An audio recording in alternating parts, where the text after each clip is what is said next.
Hello learners, मैं Naresh Kumar classes में आप लोगों का फिर से स्वागत करता हूं।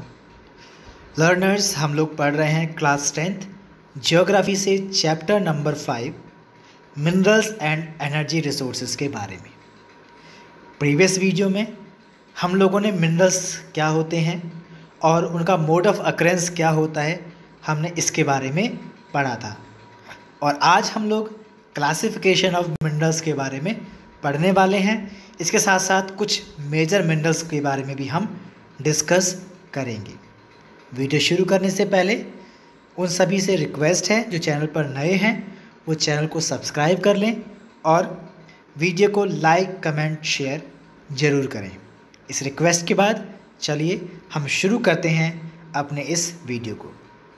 Classification of minerals. मिनरल्स को बेसिकली 3 कैटेगरी में बांटा गया है: metallic, non metallic and energy minerals. अब ये मेटलिक मिनरल्स कौन से हैं? तो इसमें भी जो मेटलिक मिनरल्स हैं इनको भी 3 कैटेगरी में बांटा गया है। फेरस कंटेनिंग आयरन, एग्जाम्पल के लिए iron ore, manganese, nickel, cobalt etcetera. कह रहे हैं जो पहला मेट्रिक मिनरल है, तो इसमें मेटलिक मिनरल में जो पहला मिनरल है वो हमारे पास है फेरस मिनरल्स। दूसरे हैं नॉन फेरस मिनरल्स, तीसरे प्रीशियस मिनरल्स।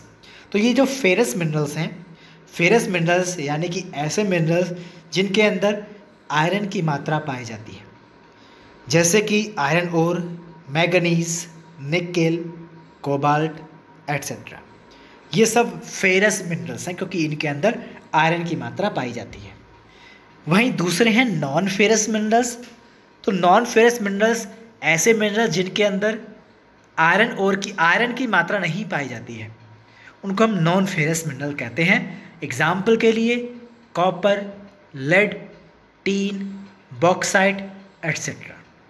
और जो तीसरी कैटेगरी है मेटलिक मिनरल्स की, यानी कि वो मिनरल्स मेटलिक तो हैं लेकिन वो आपके फेरस और ना ही नॉन फेरस हैं। ये एक्चुअली प्रीशियस हैं, बहुत कीमती हैं, जैसे कि गोल्ड, सिल्वर, प्लैटिनम एट्सेट्रा। तो ये तो थे आपके मेटलिक मिनरल्स। वहीं अगर बात करें दूसरा क्लासिफिकेशन है मिनरल्स का, वो है नॉन मेटलिक मिनरल्स का। नॉन मेटलिक यानी कि जो मेटल्स से बने हुए नहीं हैं, जिनमें mica, salt, potash, sulphur, granite, limestone, marble, sandstone etcetera आते हैं।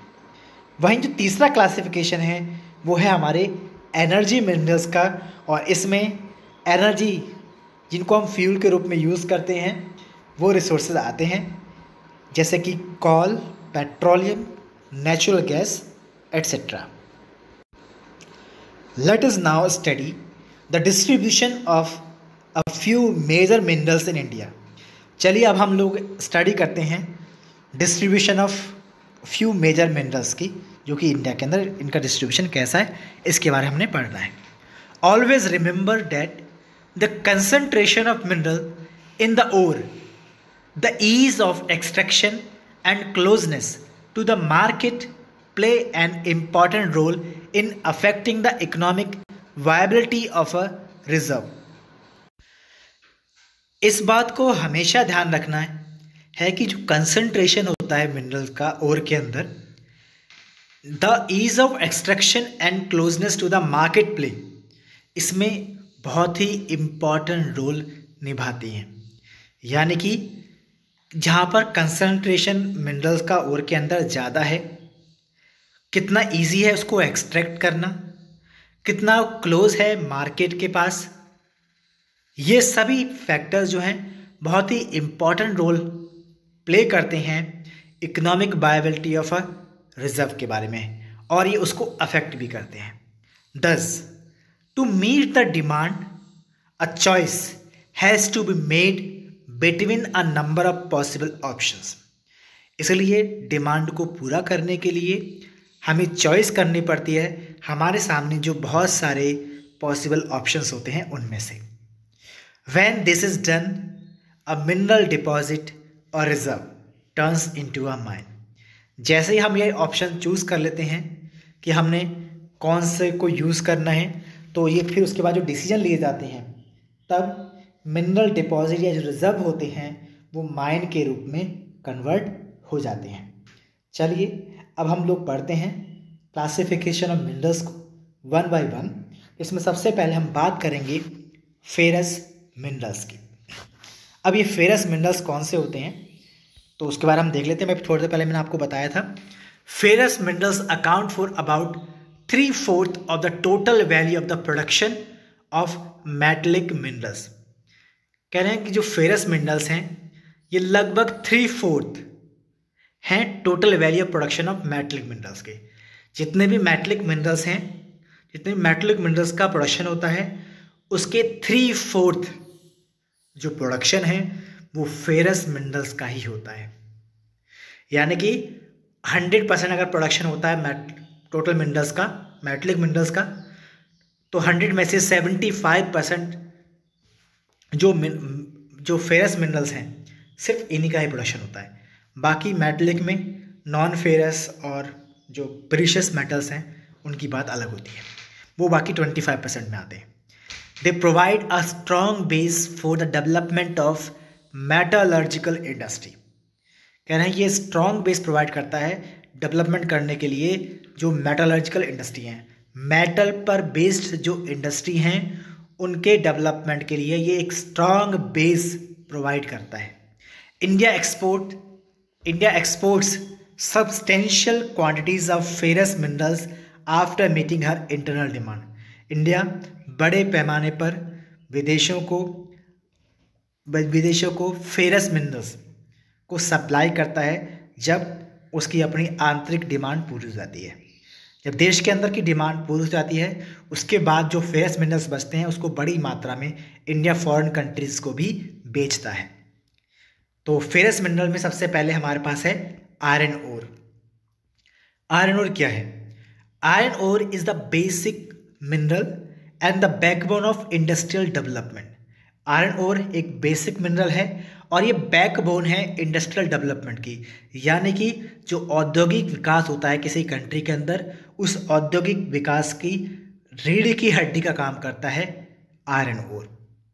जैसे हमारी बॉडी के लिए हमारी जो हड्डी बिल्कुल बीच वाली जो हड्डी होती है रीढ़ की, कमर के पीछे आपने देखा होगा, ये हमारी पूरी बॉडी को बनाकर सही से स्ट्रक्चर देने का काम करता है और उसको गति देता है, स्ट्रॉन्ग बेस देता है। ठीक वही काम जो है आयरन ओर इंडस्ट्रियल डेवलपमेंट को देता है किसी कंट्री के। India is endowed with a fairly abundant resources of iron ore. India के पास पर्याप्त मात्रा में आयरन ओर के जो हैं रिजर्व्स देखने को मिल जाते हैं। India is rich in good quality iron ores. India अच्छी क्वालिटी के आयरन ओर्स के मामले में काफ़ी धनी है। Magnetite is the finest iron ore with a very high content of iron ore up to 70%। कह रहे हैं जो मैग्नेटाइट है ये सबसे फाइनेस्ट आयरन ओर में से एक है जिसके अंदर आयरन का जो कंटेंट है लगभग 70% तक देखने को मिलता है। It has excellent magnetic qualities. जो मैग्नेटाइट है इसके अंदर बहुत ही अच्छी मैग्नेटिक क्वालिटीज़ हैं, स्पेशली वेरिएबल होता है इलेक्ट्रिकल इंडस्ट्रीज़ के लिए। वहीं अगर हम बात करें हेमेटाइट ओर की, haematite ore is the most important industrial iron ore in terms of the quantity use. Quantity used के आधार पर जो सबसे ज़्यादा इम्पॉर्टेंट इंडस्ट्रियल आयरन ओर है वो हेमेटाइट ही है, but has a slightly lower iron content than magnetite 50 to 60%। जो मैग्नेटाइट में आयरन की मात्रा लगभग 70% तक पाई जाती है, उसके मुकाबले हेमेटाइट में 50 से 60% तक ही जो है आयरन कंटेंट देखने को मिलता है। यानी कि उसके मुकाबले इसमें कम कंटेंट हमें देखने को मिल रहा है आयरन का। ये हमें फिर एक डायग्राम बनाकर दे रखा है, तो इसको हम ध्यान से देखें कि इंडिया में आयरन ओर का जो प्रोडक्शन है वो कैसे है, स्टेट वाइज कंट्रीब्यूशन कितना है। तो आप देखेंगे इंडिया में आयरन ओर का सबसे ज़्यादा जो कंट्रीब्यूशन हमें दिख रहा है वो ओडिशा का दिख रहा है। यानी कि इंडिया में आयरन का जितना प्रोडक्शन होता है उसका 52% अकेले ओडिशा में ही प्रोडक्शन होता है। उसके बाद छत्तीसगढ़ में 16%, कर्नाटक में 14%, झारखंड में 11% और 7% इंडिया के जो अदर स्टेट्स हैं वहाँ पर। यानी कि हम अगर ध्यान से देखें तो इंडिया का 93% जो है आयरन ओर का प्रोडक्शन ये सिर्फ 4 स्टेट ही करते हैं। 4 स्टेट्स में इंडिया का 93% आयरन ओर का प्रोडक्शन होता है। तो इनमें भी उड़ीसा आधे से भी ज़्यादा प्रोडक्शन करता है इंडिया के टोटल प्रोडक्शन का आयरन ओर के। तो ये दिख में हमें मिलता है। ये हमारे पास है आयरन ओर का, आप देखिए आयरन माइंस हैं, ये आयरन माइन।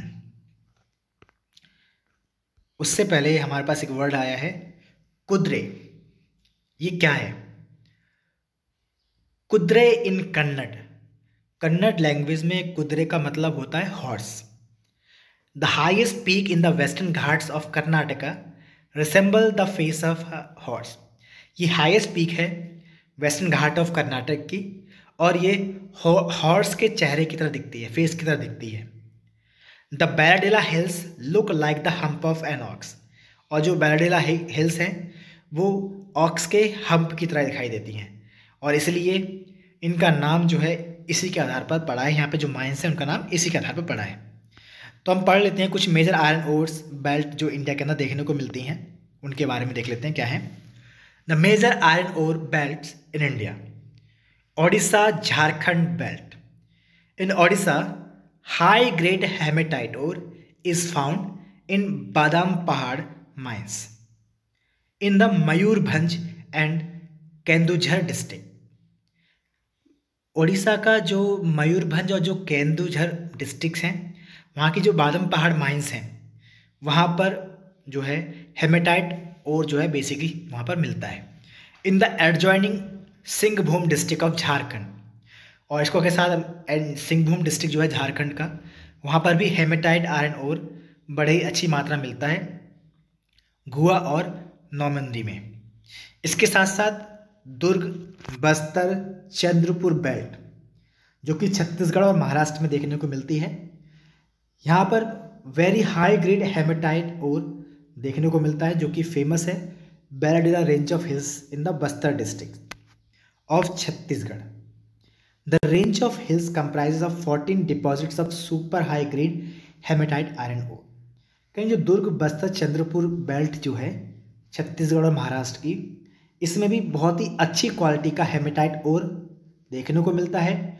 और ये फेमस बैराडेला रेंज जो है hills in the Bastar district Chhattisgarh की, वहाँ पर मिलता है। इस रेंज की जो हिल्स हैं यहाँ पर 14 deposits of super high grade haematite iron ore के देखने को मिल जाते हैं। It has the best physical properties needed for steel making. Steel बनाने के लिए जो बेस्ट फिजिकल प्रॉपर्टीज चाहिए होती हैं वो सारी के सारी इस हेमेटाइट आयरन ओर में देखने को मिलती हैं। Iron ore from these mines is exported to Japan and South Korea by Visakhapatnam port. कह रहे हैं इन माइंस से जो आयरन ओर निकलता है उन ओर्स को जापान और साउथ कोरिया को एक्सपोर्ट कर दिया जाता है विशाखापट्टनम पोर्ट से, जो कि आंध्र प्रदेश में है।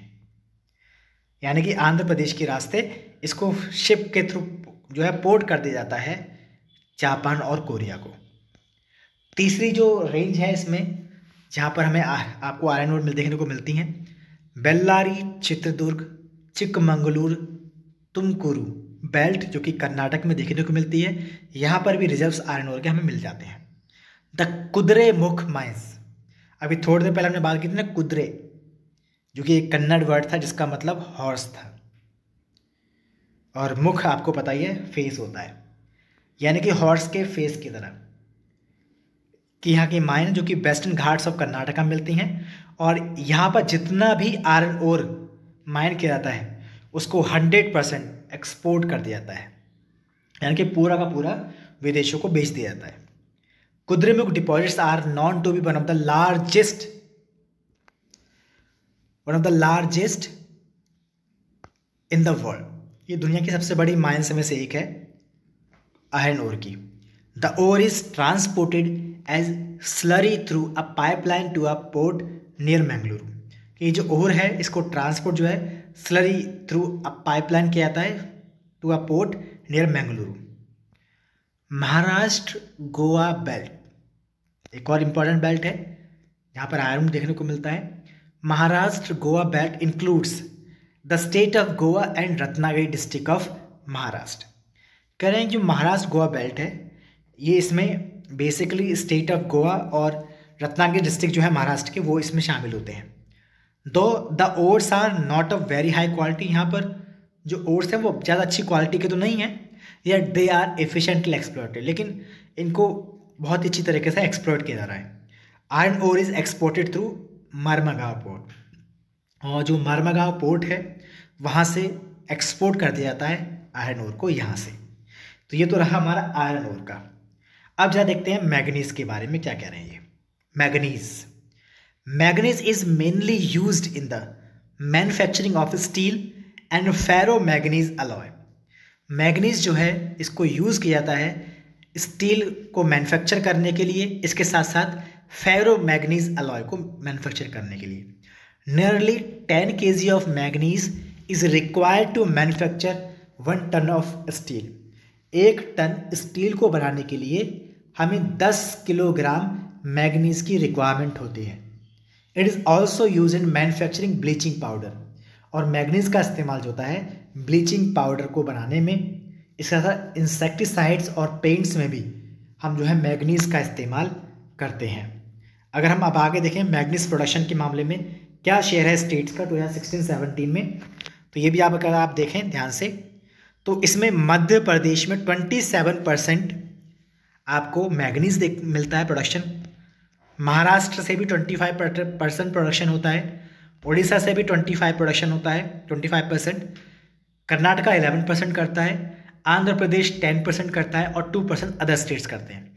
यानी कि अगर हम कुल मिलाकर कहें तो इंडिया के जो 5 स्टेट्स हैं जिनमें मध्य प्रदेश, महाराष्ट्र, उड़ीसा, कर्नाटक, आंध्र प्रदेश, ये 5 स्टेट इंडिया के टोटल मैग्नीज प्रोडक्शन का 98% प्रोडक्शन करते हैं और 2% प्रोडक्शन जो है बाकी अदर स्टेट्स करते हैं।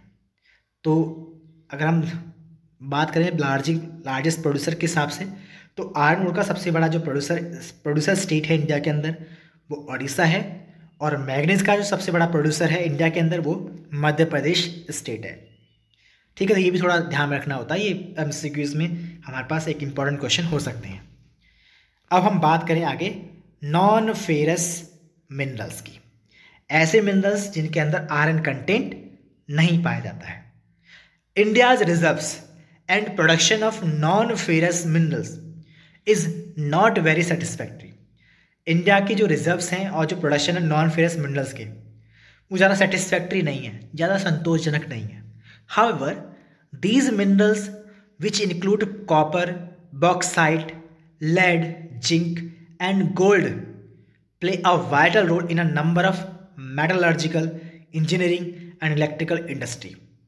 कह रहे हैं कि हालांकि मिनरल्स जिनके अंदर कॉपर, बॉक्साइट, लेड, जिंक और गोल्ड हैं आते हैं, ये एक बहुत ही इंपॉर्टेंट रोल प्ले करते हैं बहुत सारी मेटल बेस्ड इंडस्ट्रीज़ में, इंजीनियरिंग और इलेक्ट्रिकल इंडस्ट्रीज़ में। अब हम इनको समझ रहे हैं। Let us study the distribution of copper and bauxite. अब इसमें से हम कॉपर एंड बॉक्साइट के बारे में पढ़ रहे हैं। उससे पहले हम देख लेते हैं कुछ इंपॉर्टेंट मिनरल्स मैप के थ्रू जो कि हमें समझना होगा। इसमें पहले देख लेते हैं आयरन ओर को उन्होंने ब्राउन कलर में आपको सर्कुलर फॉर्म में दिखा रखा है।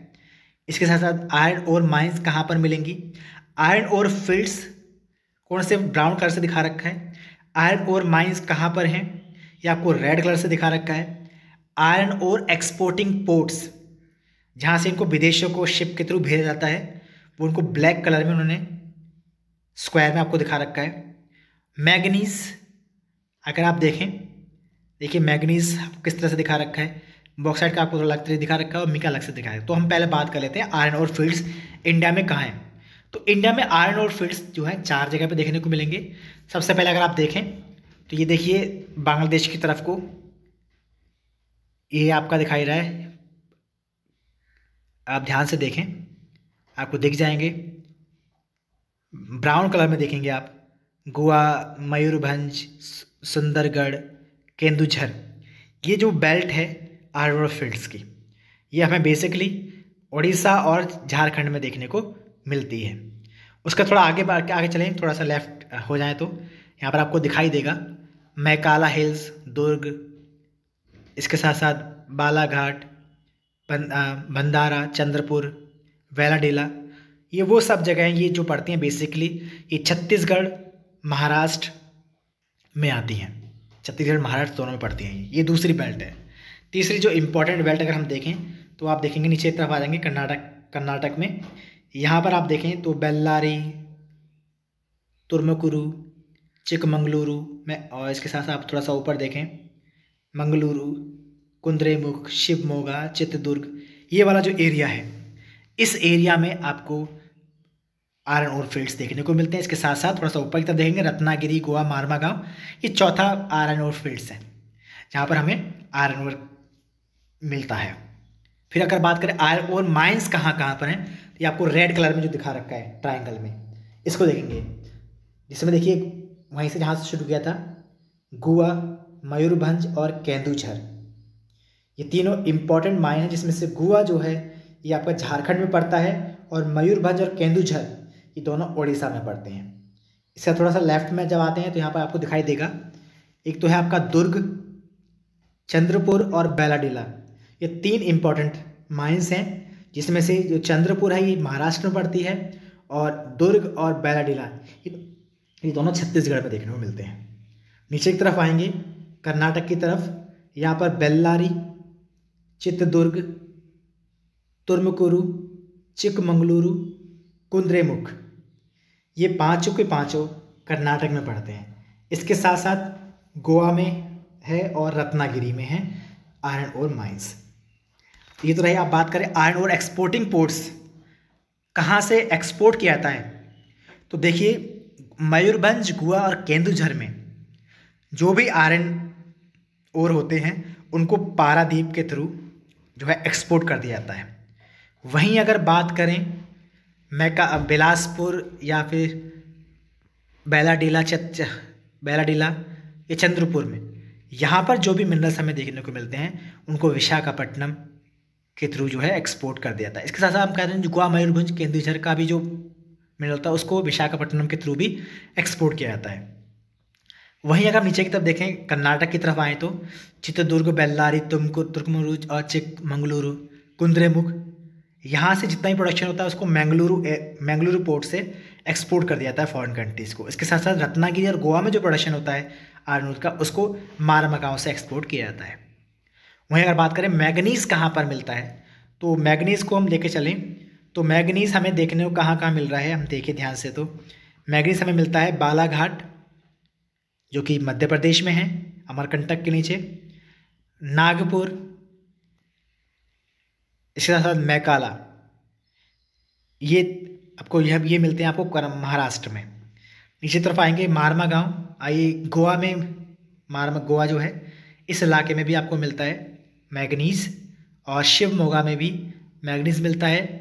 इसके साथ साथ केंदुझर, सुंदरगढ़ में भी हमें मैग्नीज़ मिलता है, यानी कि यहाँ पर मैग्नीज़ का प्रोडक्शन होता है। वहीं अगर बात करें बॉक्साइट की, तो बॉक्साइट का प्रोडक्शन जो होता है कटनी मध्य प्रदेश में, इसके साथ साथ अमरकंटक जो कि मध्य प्रदेश में ही पड़ता है, मध्य प्रदेश छत्तीसगढ़ के बॉर्डर के इलाके में पड़ता है, और इसके साथ साथ आपका इसमें है बिलासपुर जो कि छत्तीसगढ़ में है, और फिर उसके बाद नीचे की तरफ आए थोड़ा सा मैकाला जो कि झारखंड में छत्तीसगढ़ में है, कोरापुट ओडिशा में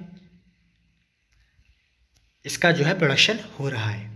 और नीचे हम बात करें मिका की, तो मिका का प्रोडक्शन जो है राजस्थान में अजमेर और बीवर में होता है। इसके साथ साथ बिहार में गया, हजारीबाग झारखंड में, और नीचे की तरफ अगर हम आएँ तो हमें ये मिलता है नेल्लौर, जो कि है आपका आंध्र प्रदेश में। इन जगहों पर जो है बड़े पैमाने पर मीका का प्रोडक्शन होता है। चलिए हम आगे बढ़ते हैं, कॉपर की बात करते हैं। Copper, India is critically deficient in the reserves and production of copper.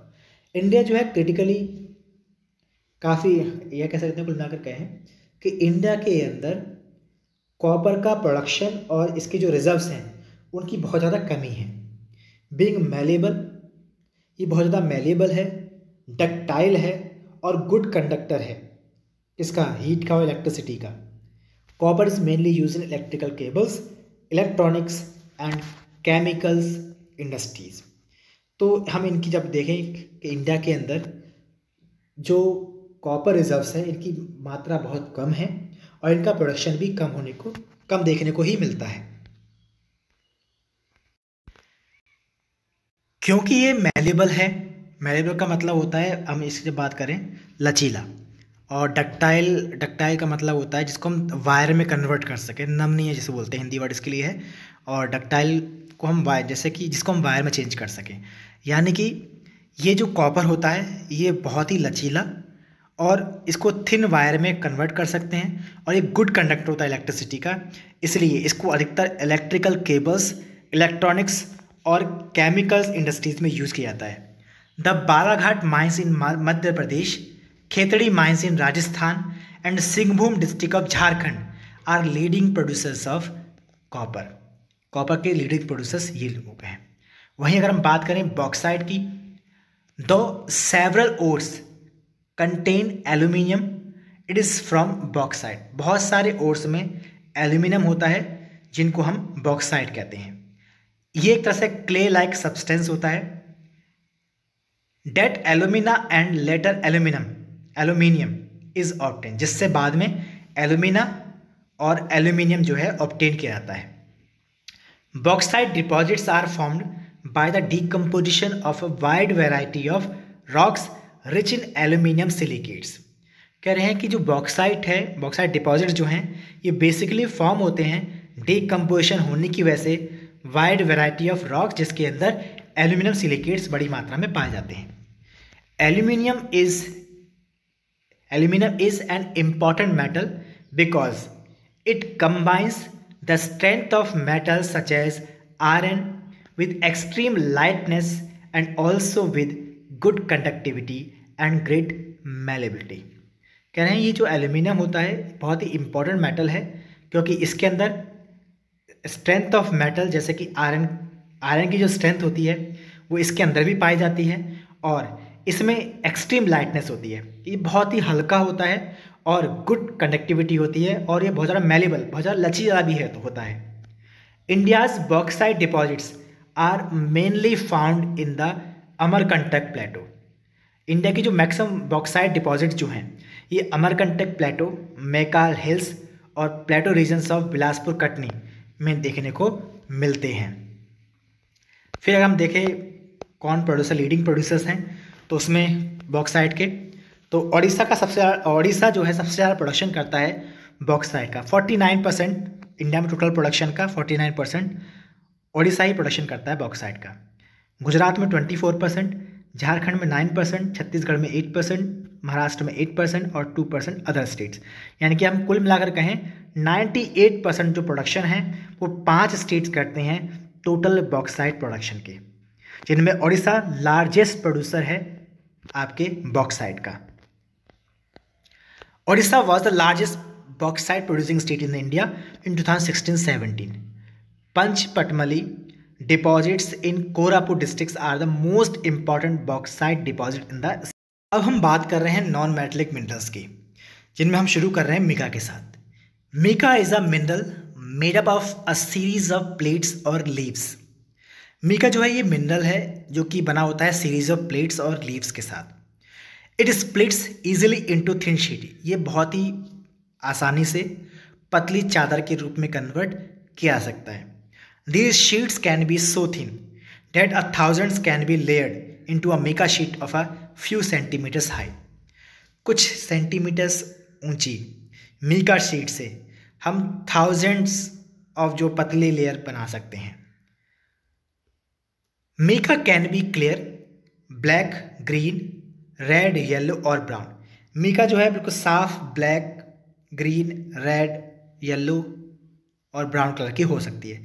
Due to its excellent dielectric strength, क्योंकि इसके अंदर डाई इलेक्ट्रिक स्ट्रेंथ होती है अच्छी मात्रा में, लो पावर लॉस फैक्टर होता है और इंसुलेटिंग प्रॉपर्टीज़ होती हैं, और ये रेसिस्ट करता है हाई वोल्टेज को।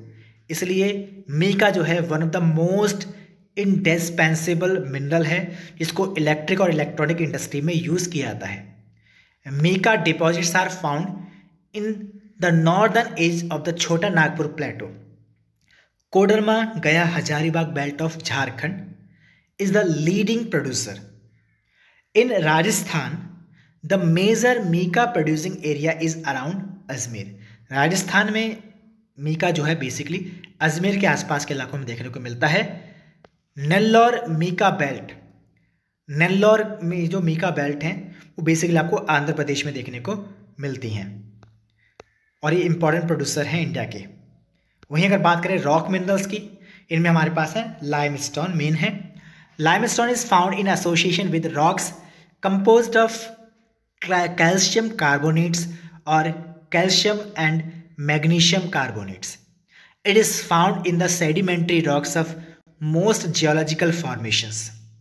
कह रहे हैं जो लाइमस्टोन है ये basically association with rocks composed of calcium carbonate और कैल्शियम एंड मैग्नीशियम कार्बोनेट से देखने को मिलता है।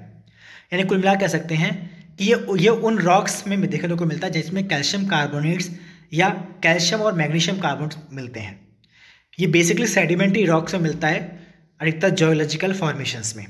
लाइमस्टोन जो है ये बेसिक रॉ मटेरियल होता है सीमेंट इंडस्ट्री के लिए और ये इसेंशियल होता है smelting iron ore in the blast furnace. जो ब्लास्ट फर्नेस होती हैं जहाँ पर आयरन को पिघलाया जाता है, वहाँ पर आयरन को पिघलाने के लिए, स्मेल्ट करने के लिए जो है लाइमस्टोन का बड़े पैमाने पर यूज़ किया जाता है। फिर बात करें लार्जेस्ट प्रोड्यूसर्स के मामले में लाइमस्टोन के, तो ये आपको दिखेगा। तो देखिए राजस्थान 21%, सबसे ज़्यादा जो है लाइमस्टोन राजस्थान में मिलता है। उसके बाद मध्य प्रदेश में 11%, आंध्र प्रदेश में 11%, छत्तीसगढ़ में 10%, कर्नाटक में 10%, गुजरात में 8%, तमिलनाडु में 8%, तेलंगाना में 8% और बाकी 13% अदर स्टेट्स में। यानी कि जो लार्जेस्ट प्रोड्यूसर है लाइमस्टोन का वो आपका राजस्थान है। वहीं हम आगे की तरफ बढ़ें तो हम आगे देखेंगे stricter safety regulations and implementation of environmental laws are essential to prevent mining from becoming a killer industry. क्योंकि बेसिकली जो है माइनिंग जो है एक तरह से किलर इंडस्ट्री के रूप में जो है पनप रही है, क्योंकि यहाँ पर बहुत से लोगों को अपनी जान तक गंवानी पड़ जाती है। तो बहुत सारे जो सेफ्टी रेगुलेशंस हैं उनको स्ट्रिक्ट तरीके से जो है फॉलो किया जाए या स्ट्रिक्ट उनको रिस्ट्रिक्ट बना दिया जाए, और जो इम्प्लीमेंटेशन है इन्वायरमेंटल लॉज का उसको भी प्रॉपर तरीके से किया है जिससे कि ये जो इंडस्ट्री किलर इंडस्ट्री बनकर ना रहे। अब हम बात कर रहे हैं कंजर्वेशन ऑफ मिनरल्स की। We all appreciate the strong dependence of industry and agriculture upon mineral deposits and the substance manufactured from them. हम सभी जो हैं स्ट्रांगली डिपेंड रहते हैं इंडस्ट्री के ऊपर और एग्रीकल्चर के ऊपर upon mineral deposits and the substance manufactured from them. The total volume of workable mineral deposits is an insignificant fraction. कर इंडिया में जो टोटल वॉल्यूम है वर्केबल मिनरल डिपॉजिट्स का वो इनसिग्निफिकेंट फ्रैक्शन में है। 1% ऑफ द अर्थ क्रस्ट के 1% में ही हमें ये देखने को मिलते हैं। We are rapidly consuming mineral resources. हम बहुत तेज़ी से इन मिनरल रिसोर्सेज को कंज्यूम कर रहे हैं और जबकि इनको बनने में मिलियंस ऑफ ईयर्स लग जाते हैं, इनको कंसनट्रेट होने में, इनको क्रिएट होने में। The geological process of mineral formation are so slow. जो जियोलॉजिकल प्रोसेस है इसके फॉर्मेशन की वो बहुत ही स्लो है और जो रेट है इसके रिप्लेनिशमेंट का वो इन्फिनिटली बहुत ज़्यादा स्मॉल है इस comparison to present rate of consumption. जितनी तेज़ी से हम इसको कंज्यूम कर रहे हैं उसके मुकाबले इसके रिप्लेनिश होने में, इसके फॉर्मेशन होने में बहुत लंबा टाइम लग रहा है, और जो कि एक प्रॉब्लम के रूप में हमारे सामने आगे चलकर आने वाला है। Mineral resources are therefore finite and non renewable. और इसलिए जो मिनरल रिसोर्सेज हैं ये फाइनाइट हैं यानी कि ये निश्चित हैं और ये नॉन रिन्यूएबल हैं, इनको जल्दी से बनाया नहीं जा सकता। Rich mineral deposits are our country's extremely valuable. क्या रिच मिनरल डिपॉजिट्स जो हैं वो हमारी कंट्री के लिए बहुत ज़्यादा वैल्यूएबल हैं, बट शॉर्ट लिव्ड पोजीशंस, अगर हम शॉर्ट लिव्ड पोजीशंस की बात करें, लेकिन हमारे पास कुछ समय तक ही रहने वाले हैं। Continued extraction of ores leads to increasing cost as mineral extractions comes from greater depths along with decrease in quality। ये कह रहे हैं हम लगातार जो इनका एक्सट्रैक्शन कर रहे हैं ओर्स का, इनकी वजह से लगातार इनकी कॉस्ट जो है मिनरल्स एक्सट्रैक्शन की वो बढ़ रही है, क्योंकि नीचे गहराई तक जाते जाते जितनी गहराई से हम इन मिनरल्स को एक्सट्रैक्ट करते हैं उतनी ज़्यादा इनकी कॉस्ट ऑफ एक्सट्रैक्शन जो है बढ़ती चली जाती है और नीचे क्वालिटी भी जो है डिक्रीज होती चली जाती है। A concrete effort has to be made in order to use our mineral resources in a planned and substantial manner। कह रहे हैं हमें कंक्रीट एफर्ट जो है करने पड़ेंगे जिससे कि हम इन मिनरल रिसोर्सेज का यूज़ कर सकें सही तरीके से, प्लान तरीके से और सस्टेनेबल मैनर में। इम्प्रूव्ड टेक्नोलॉजीज़ की हमें ज़रूरत है जिसकी वजह से हम इनको कॉन्स्टेंटली हम इन टेक्नोलॉजी को इवॉल्व करें, जिससे कि जो लो ग्रेड ओर्स हैं उनकी हम कॉस्ट को कम कर सकें, लो कॉस्ट में उनकी ला सकें और उनको हम यूजेबल बना सकें। रिसाइकलिंग ऑफ मेटल्स, हम इसको भी कर सकते हैं, यानी कि हम मेटल्स को रिसाइकल कर कर इनको दोबारा यूज़ के लिए ला सकते हैं। Using scrap metals and other substitutes are steps in conserving our mineral resources for the future. कि अगर हम जो हमारे पास स्क्रैप मेटल्स हैं उनको यूज़ करें, इसके साथ साथ जो सब्सटीट्यूट्स हैं हम उनको भी यूज़ करें, जिससे कि हम इन मिनरल रिसोर्सेज को कंजर्व कर सकें अपने फ्यूचर के लिए। तो इस वीडियो में हम लोग सिर्फ इतना ही पढ़ने वाले हैं। आई होप आपको काफ़ी कुछ इसमें सीखने को मिला है, आपने बहुत कुछ इसमें नया जाना है। जिन लोगों को अभी कुछ दिक्कत है, कोई प्रॉब्लम है, कोई क्वेरी है, वो कमेंट बॉक्स में क्वेरी कर सकते हैं। उसका आंसर मैं आपको कमेंट बॉक्स में ही दे दूंगा। जिन लोगों ने अभी तक चैनल को सब्सक्राइब नहीं किया है वो लोग चैनल को सब्सक्राइब कर लें, वीडियो को लाइक कमेंट शेयर जरूर करें। थैंक यू, मिलते हैं नेक्स्ट वीडियो में।